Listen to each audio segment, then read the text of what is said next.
오늘 마태복음 11번째 시간입니다. 오늘 말씀을 11장 우리가 살펴보기 전에 또 당부드리는 말씀이 있는데요. 마태복음은 하늘의 왕국이 무엇인지를 알아야 됩니다. 또 왕국이 그 왕국만 있는 게 아니라 하나님의 왕국이 있고 또 하늘 왕국이 있습니다. 이 왕국에 대한 개념을 우리가 분명히 이해를 하고 마태복음을 살펴보고 듣고 배울 때 쉽게 이해할 수가 있다는 거죠. 근데 이것을 알지 못하면 도대체 이게 무슨 말을 하는가 이해가 안 됩니다.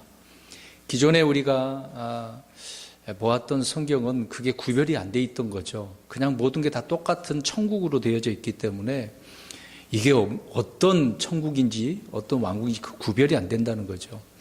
영어 성경에서는 분명히 구별이 되는데 한국말로는 똑같이 천국이라고 했기 때문에 이해가 되지 못합니다. 그래서 마태복음은 주로 하늘의 왕국에 대한 이야기예요. 이것은 실제적으로 세워질 그 왕국을 말하는 겁니다. 그러나 반면에 하나님의 왕국은 영적으로 임하는 왕국이죠. 주 예수 그리스도를 믿을 때 믿는 자 속에 임하는 그 왕국을 말하는 겁니다. 그리고 하늘 왕국은 지금 하나님이 계신 저 셋째 하늘을 말하는 거죠. 흔히 우리가 그곳에 이제 죽어서 간다, 나중에 갈 곳이다라고 할 때 하늘 왕국을 말하는 것입니다. 그러나 마태복음에 나온 하늘의 왕국은 하늘에 있는 게 아니라 땅에 세워질 그 왕국을 말하는 것이죠. 이것을 우리가 정확히 구별을 하고 마태복음을 살펴봐야 됩니다. 그런 맥락 속에서 오늘도 그런 얘기가 오고 갈 수밖에 없는 부분인데요. 분명히 말씀드린 대로 이것을 잘 이해를 했으면 좋겠습니다. 오늘은 마태복음 11장에는 왕과 왕국이 이제 본격적으로 어떻게 거부당하게 되어지는지를 설명을 하고 있는 것입니다. 11장을 우리가 가기 전에 앞에서부터 우리가 좀 요약을 해서 이제 이야기 좀 하려고 합니다. 1장부터 이제 10장까지는 그 순서가 이렇게 되어 있죠. 이제 처음에 1장을 보니까 메시아의 그 계보가 나옵니다. 계보로 시작을 해서 또 왕이 어떻게 탄생을 했고 또 어디에서 탄생했는지 그 장소를 말하고 있습니다. 그리고 탄생의 그 경위, 그 과정을 좀 설명한 부분이 있죠. 그리고 왕이신 주님께서 기름 부으심 받은 것과 또 시험 받으시는 이야기가 마태복음 4장 쪽에 나오고 있습니다. 그 이후로 또 왕국의 그 선포와 생활 규범이라고 하는 산상설교라고 하는 그 내용이 나오죠. 그런 후에 제자를 부르시고 또 제자들에게 전도 여행을 할 수 있도록 보내시는 그 이야기가 나오는 것입니다. 자, 이런 모든 일들이 순조롭게 이제 진행되고 있는 상황이라고 생각하시면 될 것 같아요. 이제 그 다음에 오늘 우리가 살펴볼 이 11장은 이제 그렇게 보내고 있는데 왕국이 거부되는 그런 모습을 집중적으로 이제 다루고 있는 것입니다. 백성들은 왕을 거부하고 배척하기 시작하는 그런 부분인 거죠. 그래서 11장부터 13장은요, 사사건건 이제 어떤 주님께서 가시는 그곳마다 주님을 반대하고 시비를 거는 그런 사람들이 계속해서 나오고 있는 것입니다. 넘치고 있는 거죠.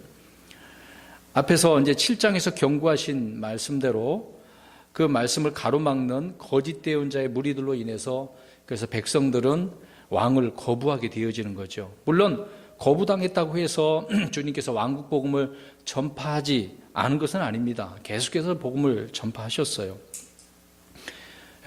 결국은 이제 그 왕이 요한복음 19장 15절 말씀에서 가서 보시면 찾지 마세요.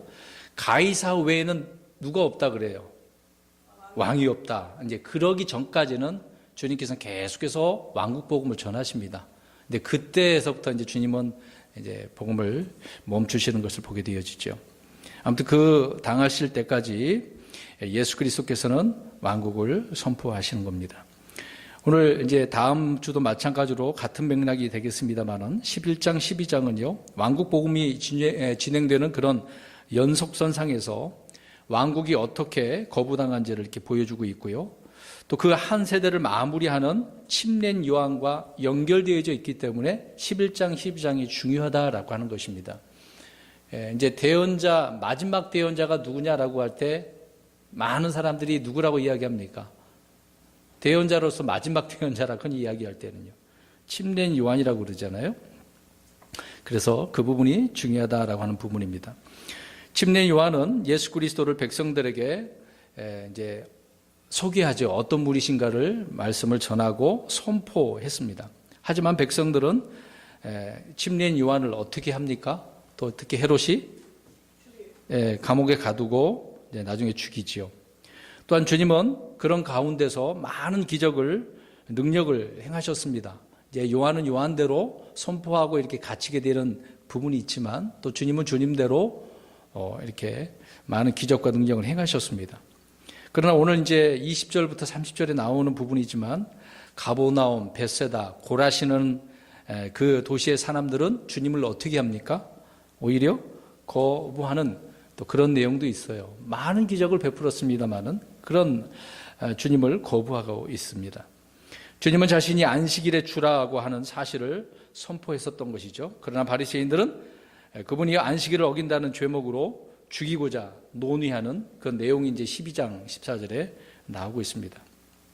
그래서 예수님은 마귀들을 내어 쫓음으로써 사탄의 왕국을 멸하고자 하늘의 왕국을 건설하려고 했습니다마는 그것마저도 마귀를 힘입어서 마귀를 쫓아낸다라고 모독을 당하시게 되어지는 거죠. 이런 계속되는 왕국의 백성들의 거부와 노골적인 이런 반대로 말미암아서 주님은 결국 오늘 이제 우리가 읽었던 28절부터 보는 대로 이방인들을 향해서 이제 손을 내미는 이제 그런 내용의 말씀들이 나오고 있습니다. 불신하는 그 유대인들을 대신해서 이방인들이 믿음을 가지게 될 수 있는 그런 말씀을 해주고 있다라고 하는 것입니다.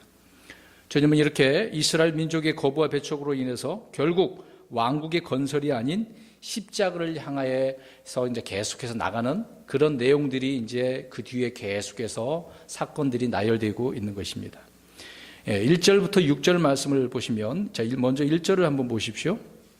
예수님께서 자기의 12제자에게 명령하시기를 마치시고 그들의 도시들에서 가르치시며 선포하시려고 거기를 떠나시니라. 제자들에게 이제 왕국 복음을 들고 이스라엘의 어린 양들에게로 이제 가도록 그렇게 능력을 주시고 위임하지 않았었습니까? 그래서 능력과 표적을 행할 능력을 주신 그 다음에 그들의 도시들에서 가르치시며 선포하시려고 떠났다라고 1절에 말씀을 하고 있습니다. 근데 이때 이제 2절부터 내용이 뭐가 나오냐면 침례인 요한에 대해서 나오죠. 주님은 이렇게 계속해서 가르치시고 선포하고 계시는데 요한이 갑자기 이야기가 나오고 있습니다. 이때 감옥에 갇힌 침례 요한, 이 요한이 자기 제자들을 예수님께 질문을 들고 보내게 되어지죠.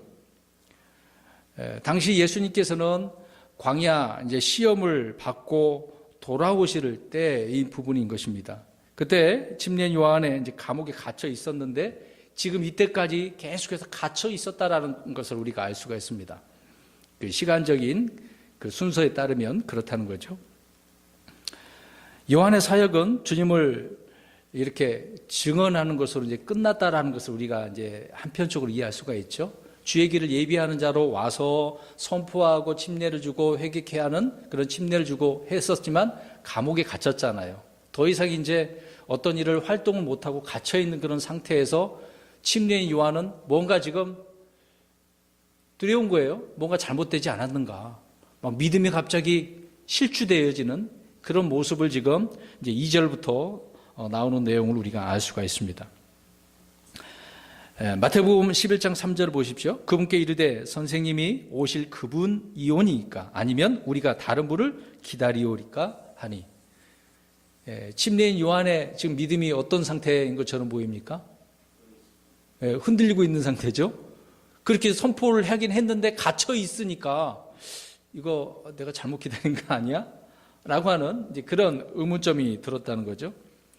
요한은 자신 직접 메시아를 이렇게 증언하고 하늘의 왕국이 가까웠다고 선포를 했습니다마는 예수님의 사역이 자신의 기대와는 많이 달랐던 것처럼 그런 것으로 여겼다는 것을 알 수가 있습니다. 주님은 이런 요한에게 다음과 같이 답변을 하신 거죠. 5절 말씀을 보십시오. 곧 눈먼 자들이 시력을 받으며 다리 저는 자들이 걸으며 나병 환자들이 정결하게 되며 귀 먹은 자들이 들으며 죽은 자들이 일으켜지고 지며 가난한 자들에게 복음이 선포된다 하라.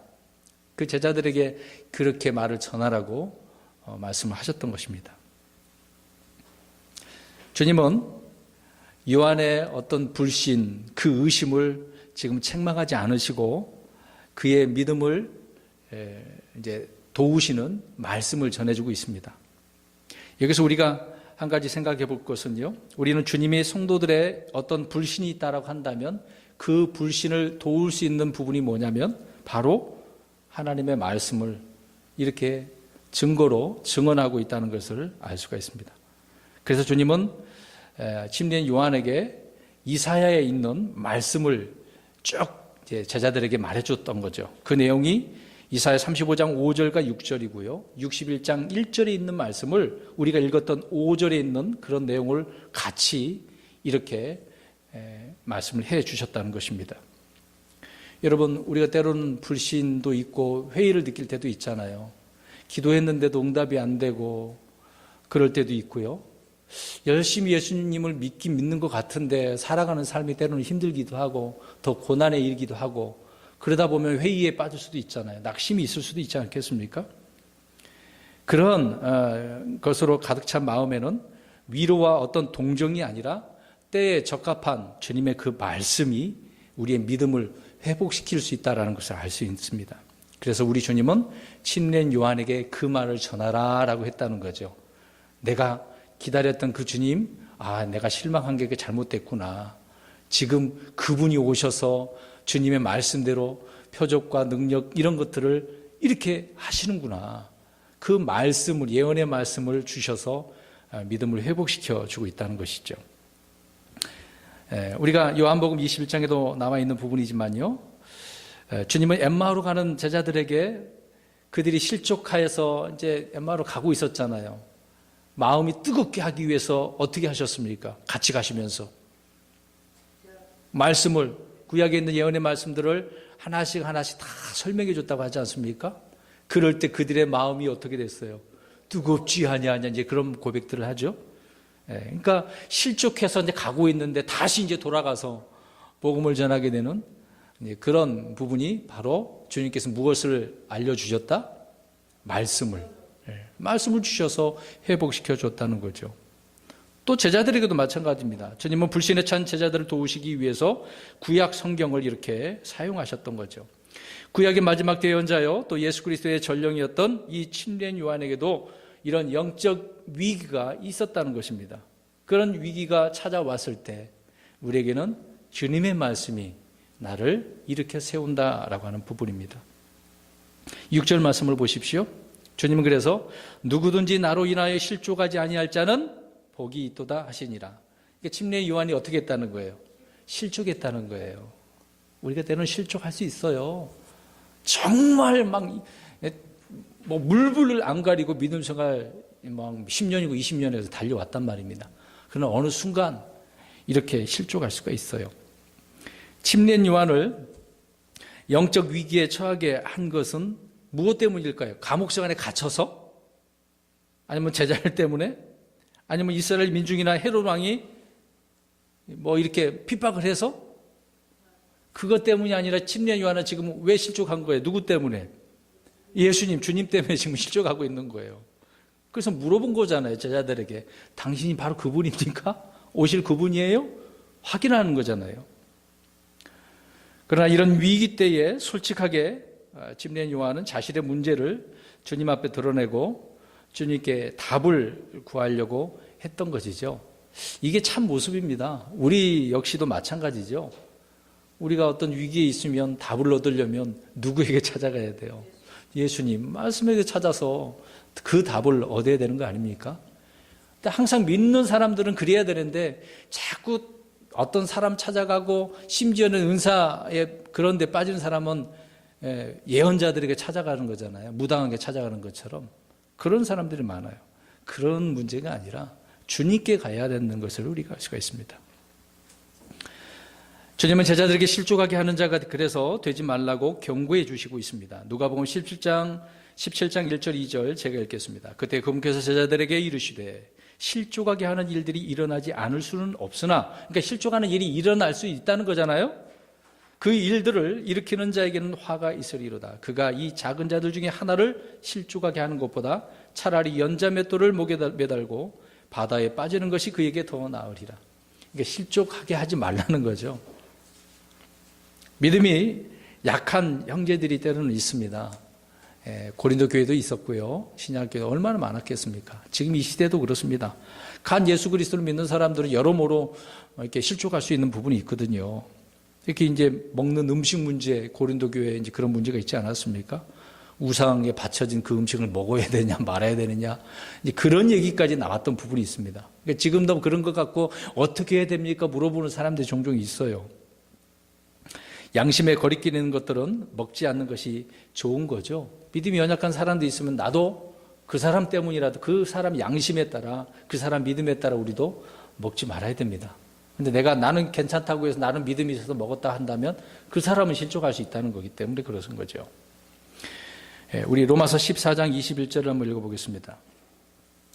이 구절은 제가 설명드리는 그런 내용 구절을 설명하고 있습니다. 우리는 실족해 하면 안 돼요. 로마서 14장 21절 시작.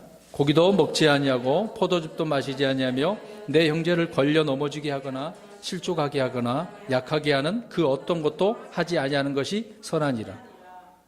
그 일이 선한 것이라고 하잖아요. 근데 요즘 교회 안에서 그런 일들이 너무도 많습니다. 이제 큰 교회 같은 경우에는 같은 자기 교회 나오는 성도인지도 모르고 어떤 길 가다가 막 안 좋은 일이 생기면 욕하기도 하고 그러기도 하죠. 알고 보니까 같이 다니는 교회 성도고 그러면 얼마나 실족하게 되겠어요. 하여튼 그런 분들이 있네요. 그래서 우리 성도들은 실족하게 하는 자가 되어서는 안 된다라고 말씀을 합니다. 고린도 교회에 그런 문제가 많았다는 것을 한 번 더 말씀드리는 거고요. 그런데 믿지 않는 그런 유대인들은요, 마찬가지로 예수님 때문에 실족했다라고 말씀을 하고 있습니다. 우리 이것이 이제 예언된 부분인데요. 이사야 8장 14절 가서 보겠습니다. 눈으로 확인하시고. 그래서 실제적으로 지금 11장부터 살펴보면 당시 종교 지도자들 또 종교인들이 얼마나 예수님 때문에 실족했는지를 알 수가 있습니다. 이사야 8장 14절. 예수님이 실족의 대상이 됐다는 것입니다. 이사야 8장 14절 시작.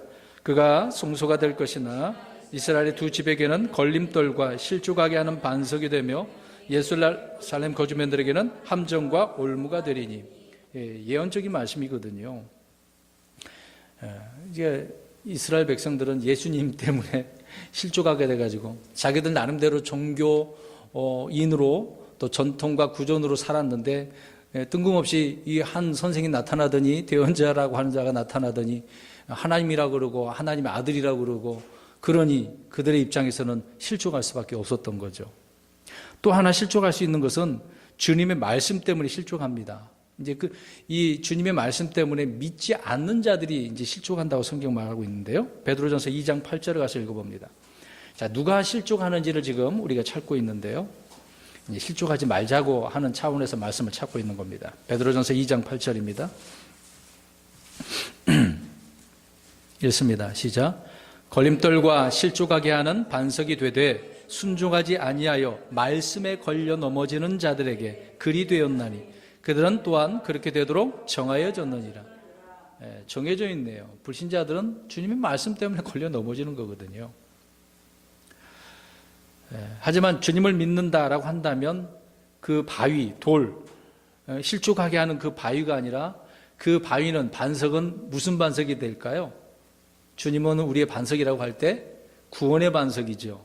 든든한 요새가 되어진다고 말씀을 합니다. 그 구절이 이제 로마서 9장 33절인데 제가 읽겠습니다. 이것은 기록된 바 보라 내가 걸림돌과 실족하게 하는 반석을 시온에 두노니 누구든지 그를 믿는 자는 부끄러움을 당하지 아니하리라 함과 같으니라. 이것도 인용한 말씀이잖아요. 구약에 있는 말씀을 사도 바울이 이 구절을 인용한 겁니다. 그러니까 예수님이 그들에게 걸림돌이 됐고 주님의 말씀이 걸림돌이 된 거잖아요. 그러나 믿는 자들에게는 주님과 또 이 어떤 바위가 또 주님의 말씀이 걸림돌이 될 수 없는 부분이라는 것을 말씀하고 있습니다. 주님의 제자들조차도 주님의 말씀으로 인해서 실족했다라고 말씀하고 있죠. 그래서 요한복음 6장 강의할 때 말씀을 드렸습니다. 제자들이 모여서 수근수근 그래서 12제자 말고 다른 제자들은 다 어떻게 됐습니까? 떠나게 되어지는 그런 일들이 있었죠. 예를 들어서 이런 경우가 있습니다. 어떤 분들이 있는데, 목사님 성경이 너무 어려워요. 정말 이해할 수 없는 그런 말들이 너무너무 많아요. 그래서 실족하는 사람들이 있어요. 근데 충분히 그런 말에 이해는 합니다. 왜 그러냐면 이 성경은 주로 이스라엘 이야기잖아요. 한국 사람들의 역사 이야기도 아니고, 이름도 참 말하기도 굉장히 어렵고, 그렇습니다. 그러다 보면 이게 참 이해하기 어렵다 그렇죠. 또 어떤 분은 성경을 읽다가 주님 우리에게 너무 이렇게 감당할 수 없는 이런 요구들을 이거 하라 하지 말라고 하니 그것 때문에 막 믿음을 포기한 분들이 있어요. 그래서 우리가 가는 길이 어떤 길입니까? 넓은 길인가요? 좁은 길이죠. 나를 따라오려면 무엇을 지고 따라가야 돼요? 자기 십자가를 지고 자기를 부인하면서, 그리고 복된 그런 설교 내용보다도 고난의 설교들이 얼마나 많습니까? 고난에 대한 이야기, 고난을 겪으라고 또 말씀을 하고 있지 않습니까? 구원의 길이 너무도 험난하고 힘든 그런 일이라고 하니까 그런 생각에 믿음을 버리는 그런 사람들이 많아요. 힘들어서 못 가겠습니다. 나는 편한 길로 가겠습니다. 그런 분들이 많다는 거죠. 그래서 세상 길로 가는 사람들이 많습니다. 바울이 사역할 때도 그러지 않았습니까? 누가 세상으로 돌아갔다 그랬어요. 세상을 사랑해서 그렇게 도망간 사람도 있었어요. 여러분, 이 모든 것이 말씀으로 인한 실족이다라고 하는 부분입니다. 그러니까 잘못된 믿음, 이렇게 잘못된 이해, 또 그 말씀들을 잘못 이렇게 적용하다 보니까 그 말씀에 이렇게 실족하는 사람들이 있게 되어지는 거죠. 그래서 처음에 말씀드린 것처럼 바르게 나눠서 이해를 하면 어렵지가 않거든요. 신앙생활을 하는데 참으로 재미가 있습니다. 행복이 있고 즐거움이 있는 거죠. 그리고 또 하나 성도들을 실족해 하는 한 가지가 있는데요. 갈라디아서 5장 11절 가서 보십시오. 이것은 정말 피부로 느끼는 부분이 될 것입니다. 갈라디아서 5장 11절. 우리는 이 십자가 이야기가 나오면 가슴이 막 뜨거워지잖아요. 근데 세상 사람들은 막 지겨울 정도로 싫어하죠. 갈라디아서 5장 11절 시작. 형제들아, 나 곧 내가 아직도 할례를 선포한다면 어찌하여 아직도 핍박을 받겠느냐? 그리하였더라면 십자가에 실족하게 하는 것이 그쳤으리라. 그 십자가가 어떻게 했다는 거예요? 실족하게 했다는 거죠. 바울은 십자가만 안전했어도 잘 먹고 잘 살고 위대한 사람으로 칭송받았을 것입니다. 자기 이스라엘 민족들, 형제들에게 얼마나 어려움을 당했습니까? 이 십자가를 선포하는 것 자체가 실족하게 하는 것이죠. 십자가가 미련한 것으로 보이고 실족하게 하는 것이 된다고 말씀하고 있는 겁니다. 표적을 요구하는 그 유대인들에게는 이 십자가는 어떻게 보면 수치와 모욕거리가 되겠죠. 또 지혜를 추구하는 헬라인들에게는 이 십자가는 어떻게 여긴다고 했습니까? 어리석은 것이라고 이야기합니다. 그런데 똑똑한 사람, 지성인들을 한번 생각해 보세요.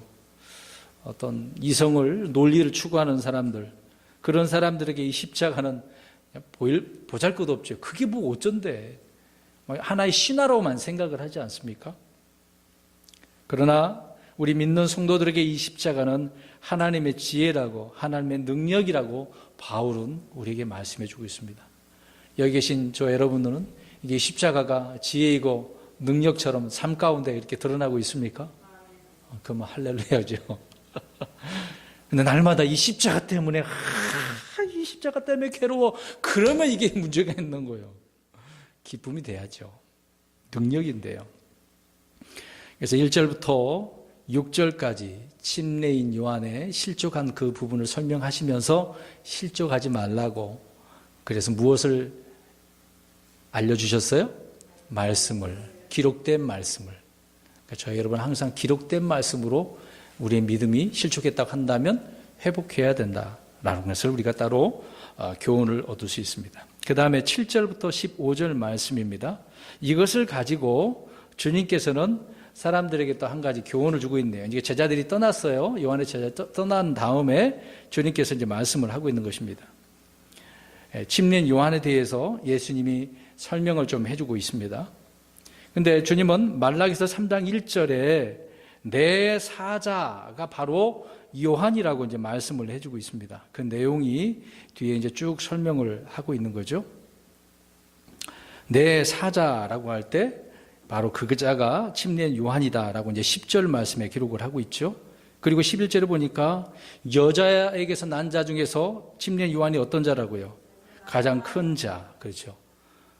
그래서 이러한 부분 속에 백성들이 받아들이려 한다고 한다면 침례인 요한은 14절에 누가 돼야 된다는 거죠? 받아들이면 침례인 요한은 14절에 누가 돼야 되는 겁니까? 엘리야가 돼야 되는 거죠. 자, 이 부분을 좀 설명하려고 이야기하는 겁니다. 우리가 아시는 대로 요한복음 1장 21절에 언급을 하고 있습니다만은 요한은 엘리야입니까? 요한입니까?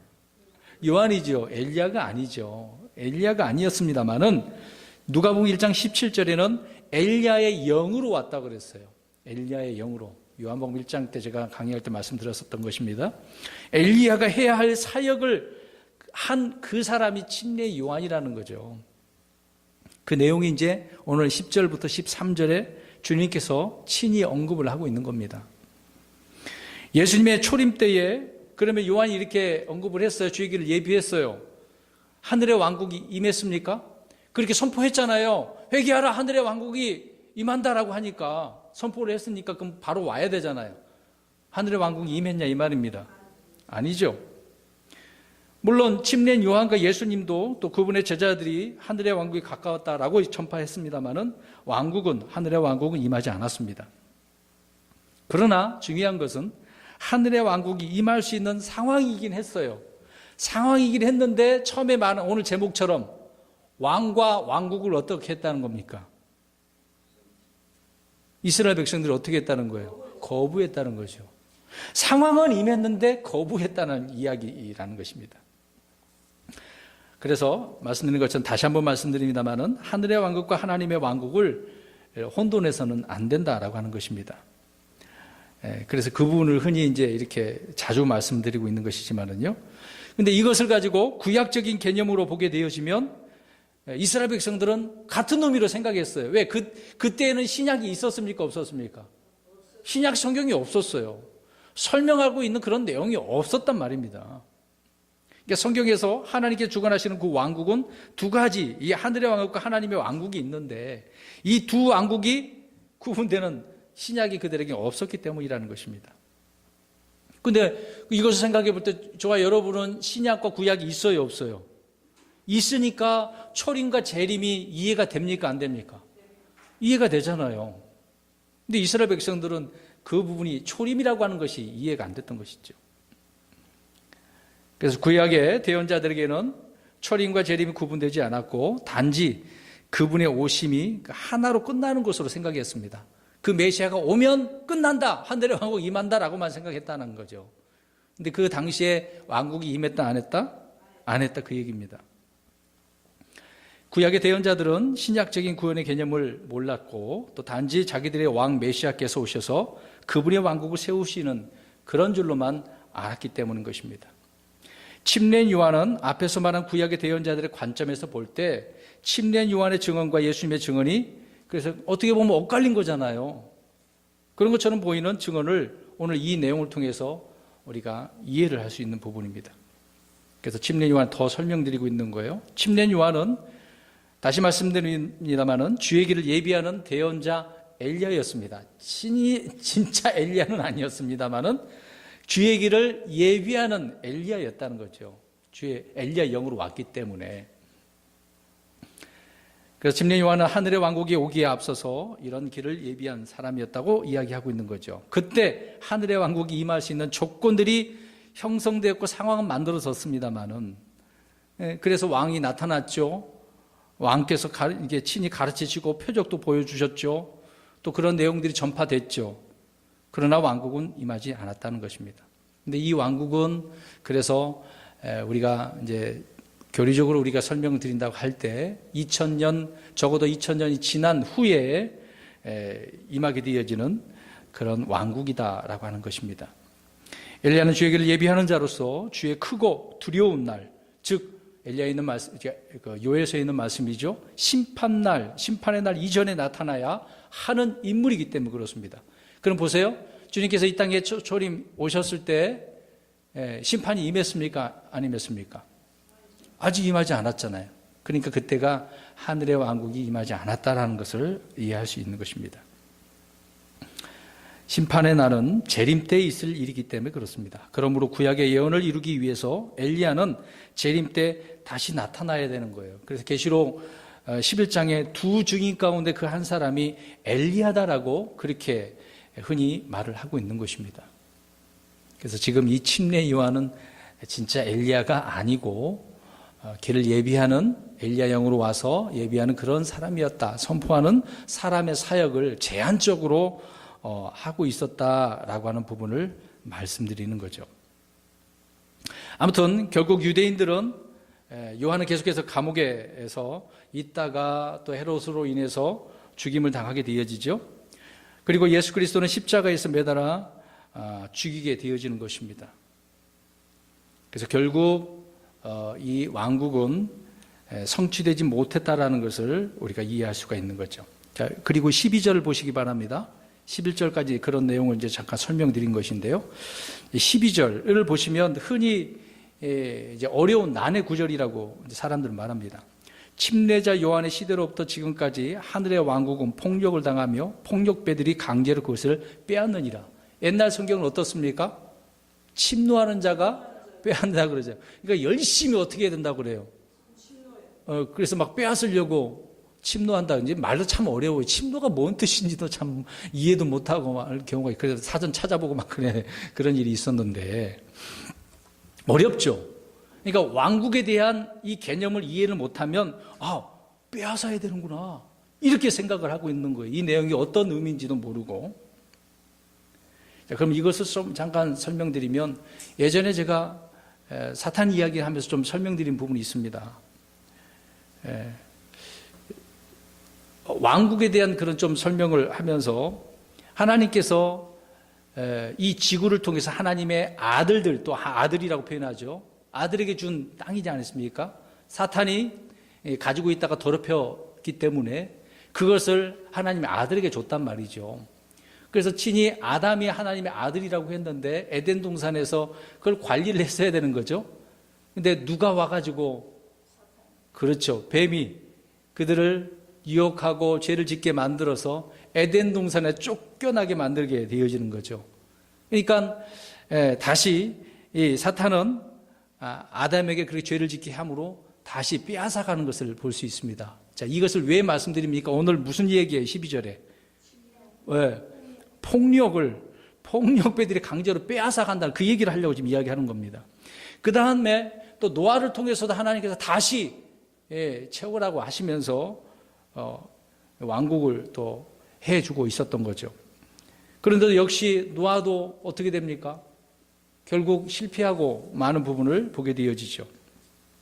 그 다음에 모세로부터 사사들의 시대를 통해서 하나님이 직접 이스라엘을 통치하는 신정 국가를 이루셨죠. 근데 이스라엘 백성들이 누구를 달라고 그랬습니까? 사무엘에게 찾아가서 왕을 달라고. 이스라엘은 하나님의 통치를 거부하고 왕을 구함으로써 하늘의 왕국은 어떻게 보면 위축되는 그런 상황이 된 거 아니겠습니까? 그 다음에 이제 사울이 잘못해서 다윗을 세우고 솔로몬을 통해 좀 어떻게 보면 이상적인 이제 이스라엘 백성들의 입장에서는 하늘의 왕, 그들의 왕국이잖아요.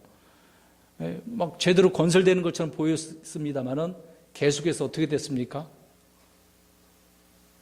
죄를 짓고 하나님의 말씀을 불순종하더니 결국 이방인 느부갓네살 왕에게 완전히 망해버림으로 인해서 그들의 입장에서는 그 왕국은 약속의 땅에서도 찾아볼 수도 없게 된 거 아니겠습니까? 지금까지 어떻게 해요? 흩어져 있다가 다시 회복되긴 했습니다만은 진정한 성경적으로 말하는 회복은 아니지만 아무튼 이스라엘은 그런 상황이 있었던 거죠. 그래서 하늘의 왕국은 이방인들에게, 오늘 여기서 말하는 폭력배들에게 어떻게 됐어요? 빼앗긴 거예요. 이스라엘을 통해서 왕국이 저 악한 자들에게, 폭력배들에게 빼앗기게 됐다. 지금 예수님이 그 얘기를 하고 있는 거예요. 이거 설명하고 있는 겁니다. 그래서 이방인의 때가 끝날 때까지 주님이 다시 와서 천년왕국을 다시 건설을 하실 때까지 계속해서 무엇을 당하는 거예요? 폭력을 당하시는 겁니다. 그래서 폭력배들이 강제로 그것을 빼앗는다고 설명을 하고 있는 겁니다. 그래서 역사적으로 침례 요한이 오기 전에 신구약 그 중간에 400년이라고 그래요. 이 400년은 정말 중간기라고 하는데요. 하나님께서 아무 말씀도 안 했어요. 그런 끝부분에 침례 요한 하나님께서 보내주셔서 하늘의 왕국이 가까웠다라고 하는 주 얘기를 예비하고 선포하게 되어지죠. 그런데 요한을 감옥에 가두고 죽임으로써 하늘의 왕국은 지금 어떻게 됐다? 폭력을 당했다. 또 그 폭력배들이 누구겠어요, 그러면? 물론 이제 사탄이지만 헤롯, 그 유대인들, 그런 악한 세력들이라고 봐야 되겠죠. 그래서 그들이 강제로 이렇게 빼앗아버리는 그 내용을 주님께서 설명을 해주고 있는 겁니다. 어렵지 않죠? 역사적으로 이해하면. 근데 이제 그 천국을 옛날 성경에 보면은 빼앗아야 된다고 그렇게 하니, 빼앗는 게 아니라 악한 자들이 이렇게 빼앗아 왔다고 설명을 하고 있는 것입니다. 그 내용이 이제 12절까지고요. 이제 전체 들어서 15절에. 그래서 이런 것들을 들을 기 있는 자는 들어야 된다고 말씀을 하고 있습니다. 그 다음에 16절부터 19절 말씀을 보십시오. 16절부터 19절을 보게 되어지면 이것을 설명하면서도 이런 듣지 않기 때문에 악한 세대를 이렇게 비유를 어떻게 해주고 있느냐면, 이 세대는요, 이제 어떤 장터에 앉아 있는 사람이 있어요. 그 친구를 부르긴 불러요. 근데 호응을 해요, 안 해요? 안 합니다. 호응이 없는 아이들과 같다라고 설명을 하고 있습니다. 자, 피리를 불었어요. 이게 부르고 있는데 춤을 춰요, 안 춰요? 안 춰요. 울어도 애고가지 않아요. 반응이 없는 세대를 지금 이야기하고 있는 거죠. 주님께서 오셔서 이렇게 말씀을 선포하는데 반응이 없다, 그 얘기를 하고 있는 겁니다. 그래서 이 세대는 완전히 망가진 이런 아이들과 같은 그런 세대. 여러분, 지금 우리나라에도 마찬가지로 타락한 아이들을 한번 보세요. 학교생활 제대로 안 하고 방황하며 지내는 그런 아이들 있지 않습니까? 특별히 유튜브에 올라오잖아요. 그래, 학생들 괴롭히는 그런 학생들 있지 않습니까? 그 아이들 얼마나 망가질 대로 망가지고, 모든 바라보는 시선이 어떨까요? 올바라요? 올바르지 않고 삐딱하게 보잖아요. 삐딱하게 반응하는 거. 그래서 그런 아이들과 같다라고 설명합니다. 청소년기의 질풍노도의 시기. 이스라엘 백성들 지금 그런 시기였던 거죠. 그러니까 얼마나 반응이 없는 부분인지를 알 수가 있습니다. 그런데 문제는 또 한 가지 설명하죠. 요한이 이제 선포할 때는 먹지도 않고 마시도 않았고 막 금식을 했어요. 근데 이런 요한을 보고서 사람들은 뭐라 그랬어요? 마귀 들렸다. 근데 주님이 와서 주님은 어떻게 하셨습니까? 먹고 마시고, 그러니까 예수님을 음식을 탐하는 자라고, 술주정뱅이라고, 이런 식으로 그들이 비방을 하고 있는 거죠. 그래서 주님은 이 세대가 마태복음 3장 7절부터 쭉 보니까 독사들의 세대라고 하고 있고요. 12장 39절에 보니까 악하고 음란한 세대라고 하고 있고, 12장 45절에 보면 또 사악한 세대라고 하고 있어요. 17장 17절에는 믿음이 없고 삐뚤어진 세대라고 말씀하고 있습니다. 마가복음 8장 38절에는 음란하고 죄 많은 세대라고, 그리고 마가복음 9장 19절에는 믿음이 없는 세대, 사도행전 2장 40절에는 구부러진 세대라고 말씀하고 있습니다. 그러니까 이 세대는 지금 좋은 세대예요? 결코 좋은 세대는, 이 좋은 세상 아닙니다. 악한 세상이에요. 근데 사람들은 이 좋은 세상을 왜 이렇게 하냐고, 악한 세상이거든요. 주님께서는 이 세대에 대해서 긍정적으로 말씀하신 적이 단 한 번도 없습니다. 사역하시는 그런 모든 그 기간 동안에 대부분이 부정적인 설교를 하셨어요. 그러니까 세상이 주님을 미워하는 거예요. 잘못했다고 하니까, 이 죄를 회개해야 된다고 하니까 미워하는 거죠. 19절까지 바로 이 악한 세대에 대한 비유를 설명을 해주고 있는 겁니다. 이것을 생각해 보면 우리는 주님의 말씀에 어떻게 해야 돼요? 반응이 있어야죠. 무감각한 사람이 되어서는 안 됩니다. 이 말씀이 내 마음 막 찌르고 힘을 주고 능력 있게 만들고 이 말씀을 해서 내가 달려가야겠다 이렇게 돼야 되는데 아무 의미가 없어. 우리가 음식을 먹을 때 짜지도 달지도 않고 뭐 시지도 않고 그럼 무슨 맛으로 먹어요? 소금이 없으면 어떻게 맛을 맞춥니까? 간을 맞춰야 되는데 소금이 없었을 때를 생각해 보세요. 옛날에 유럽에 소금이 없었을 때를 한번 생각해 보세요. 정말 맛이 없죠. 바로 그렇습니다. 주님의 말씀이 우리의 삶 속에 얼마나 간을 맞춥니까? 정말 능력 있게 만드는 거죠. 그런 교훈을 우리가 얻을 수 있습니다. 그 다음에 20절에서 24절입니다. 그렇기 때문에 주님께서 반응도 없고 회개도 하지 않은 그 도시들에 대해서 저주를 하고 있는 내용이 20절에서 24절입니다. 근데 이 마태복음에서 주님이 처음으로 저주하시는 그 내용의 장면이죠.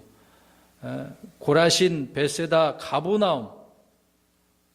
이 도시는 예수님의 초기 사역에서 가장 많은 일을, 표적을 행하신 곳이 바로 이곳입니다. 어떻게 보면 본부 역할을 하고 있었던 곳이라고 보시면 돼요. 하지만 이들은 회개하기를 거부했습니다. 그런 도시는 어떤 도시보다 더 악하다고 이야기합니까? 소돔과 고모라보다도. 소돔 고모라는 동성애 남색한 거잖아요. 그런 도시보다 더 악한 도시래요. 회개하지 않는 도시가. 주님을 믿으면서 회개 안 하고 사는 사람들은 도무지 무슨 생각을 하고 사는지 모르겠습니다. 여러분, 과거에 우리 요나서를 보면은요, 아시리아 수도 그 니느웨에 요나가 가서 심판한다라고 전하니까 왕과 백성들과 짐승들까지라도 어떻게 했습니까? 금식하고 회개하게 만들잖아요. 그럴 때 그들에게 심판은 유보됐습니다. 물론 나중에 니느웨는 멸망당했거든요. 근데 말씀을 듣고, 이 심판에 대한 말씀을 듣고 그들은 회개를 했다는 겁니다. 아니, 이방 나라도 말씀을 듣고 회개하고 있는데, 주님께서 그 약속의 땅, 가나안 땅, 이스라엘 백성들이 살고 있는 땅 그 곳곳마다 가서 말씀을 전하시는데 반응이 없어요. 회개도 안 해요. 그러니까 그런 심판받을 자들에게 심판에 대한 얘기를 할 수밖에 없는 것입니다. 아무튼 회개하지 않는 도시들에 대한 저주를 주님께서 20절에서 24절에 말씀을 하고 있습니다. 그 다음에 마지막 25절에서 30절입니다. 25절에서 30절. 이제 주님께서는 유대인 중심 사역에서 이방인으로 사역이 확장되는 그런 장면을 보게 되어집니다. 25절, 26절을 보십시오. 우리가 읽었던 중간을 보면 되겠습니다만은, 그때에 예수님께서 응답하여 이르시되, 오 하늘과 땅의 주이신 아버지여, 아버지께서 이것들을 지혜롭고 분별 있는 자들에게는 숨기시고 아기들에게는 드러내셨사오니 감사하나이다. 과연 그러하옵나이다. 아버지여, 그것이 아버지 보시기에 매우 좋았나이다. 주님은 왕국 백성들의 이렇게 반역과 공개적인 배척이 있었음에도 불구하고 절망하거나 낙심하지 않고 오히려 하나님께 어떻게 하고 있습니까? 감사 기도를 하고 있네요. 감사 기도. 자, 보세요. 우리 하나님께서는요, 서기관들, 율법사들, 바리새인들, 사두개인들과 같은 이런 학식이 있고 지혜를 갖춘 그런 자들이 아니라 어부 같은 사람, 세리 같은 사람, 창기와 같은 사람, 죄인들에게 주님의 뜻을 어떻게 하셨다는 거예요, 오늘. 드러내셨다고, 계시하셨다고 말씀하고 있습니다. 그들의 마음속에 말씀을 심으셨다고 이야기하고 있는 거죠. 우리 고린도전서 1장 19절 가서 보겠습니다. 그래서 저와 여러분들에게 이 말씀이 힘이 돼야 돼요. 감사해야 되는 겁니다. 고린도전서 1장 19절입니다. 시작. 기록된 바 내가 지혜로운 자들의 지혜를 무너뜨리고 불면 있는 자들의 명철을 쓸모없게 만들리라 하였으니. 아멘. 이런 종교 지도자들, 유대인들, 그들의 모든 지혜와 명철을 쓸모없게 만드는 거잖아요. 그러나 연약하고 보잘것없고 죄인 취급받았던 그런 사람들에게 얼마나 큰 힘이 됩니까? 이런 말씀이요. 주님은 이제 유대인들이 아니라 이방인들을 초청하고 있어요. 그래서 28절에 30절에 수고하고 무거운 짐진 모든 자들아 너희는 내게로 오라. 내가 너희에게 안식을 주리라. 나는 마음이 온유하고 겸손하니 너희 위에 내 멍에를 메고 내게 배우라. 그리하면 너희가 너희 혼을 위한 안식을 찾으리니 내 멍에는 쉽고 내 짐은 가벼우니라 하시니라. 근데 이 말씀 우리가 보면 앞에서 우리가 살펴본 10장 5절 6절 보세요. 주님은 이스라엘에게만 보냈잖아요. 제자들에게 다른 데 가지 말라고 하지 않았습니까? 이스라엘에게만 가라고 해놓고서 지금 어떻게 해요? 모든 자들아 내게로 오라 그렇게 이야기하고 있잖아요. 모든 자들아. 이제 유대인의 한정에서만 말씀한 게 아니라 모든 자들아 나오래잖아요. 근데 그 배경을 잠깐 생각해 보면 당시 유대인들은 하나님을 섬겼습니다마는 무거운 율법의 짐을 지고 있었어요. 자, 왜 이런 말씀을 하셨는지 본문에 그걸 설명드리고 있는 겁니다. 아무튼 유대인들은 주님을 섬기게 했는데 율법의 무거운 짐을 지고 막 그걸 행해야 된다고 하잖아요.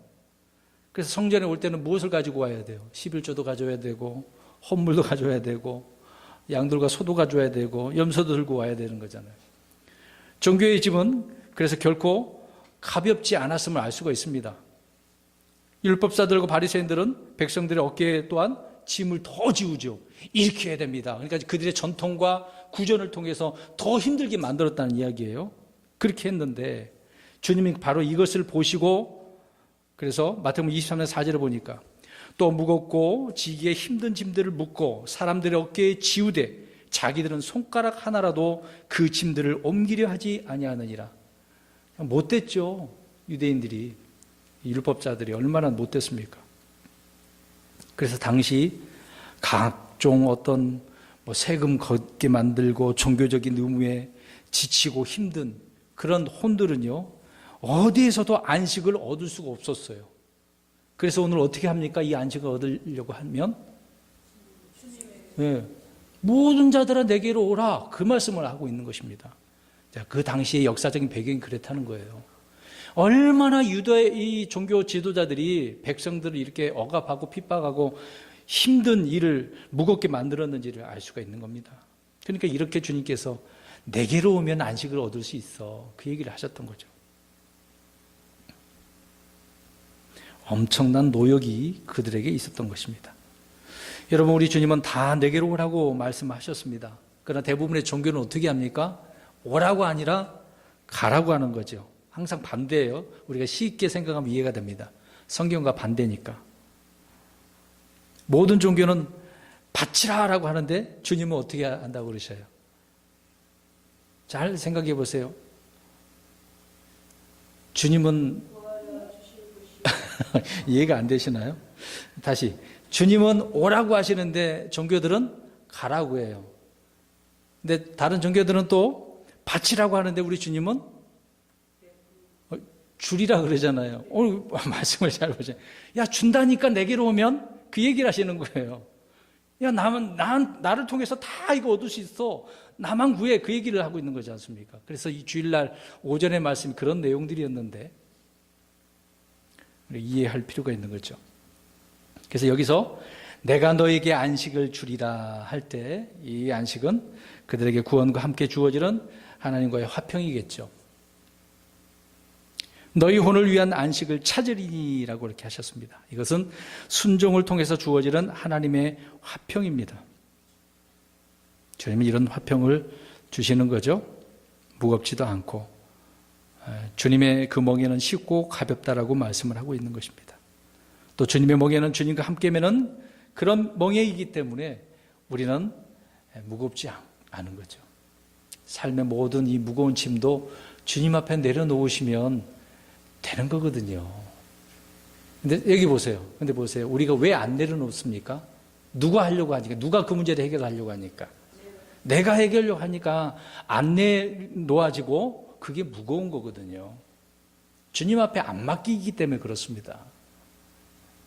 주님 앞에 맡기면 우리 지금 가벼운 거잖아요. 주님께서 다 짊어지시겠다는데. 근데 너무 우리는 내가 하려고 하는 부분이 있는 거죠. 그게 이제 종교인들의 문제점인 것입니다. 또 모든 종교는 구원에 이르기 위해서 행위의 삶을 가르치지 않겠습니까? 그러나 거듭난 그리스도인들은 주님께서 이미 끝내놓으신 이런 완성된 일에서 쉬고 있는 거예요. 저와 여러분은 지금 안식의 상태에 있는 것입니다. 근데 지금도 나 안식 없는 것 같은데 그러면 이게 문제 있는 거예요.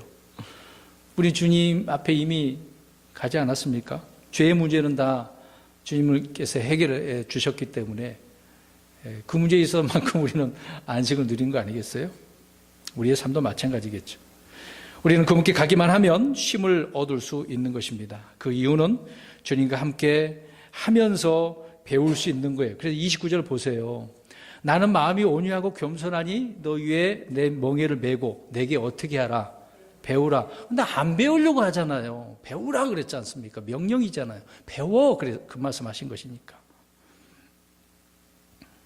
자, 이렇게 주님은 왕국을 선포하셨는데 그들은 반응도 없고 회개도 안 하고 거부하고 있었던 것입니다. 그래서 심판에 대한 그런 저주가 있게 되어짐을 설명을 하고 있는 것입니다. 계속해서 12장 이어서도 이스라엘 민족은 왕을 거부하고 있는 내용들을 우리가 살펴보게 될 것입니다. 자, 오늘 말씀을 좀 정리하자면 오늘은 좀 빨리 이제 11장 그렇게 내용이 많지 않기 때문에 정리합니다.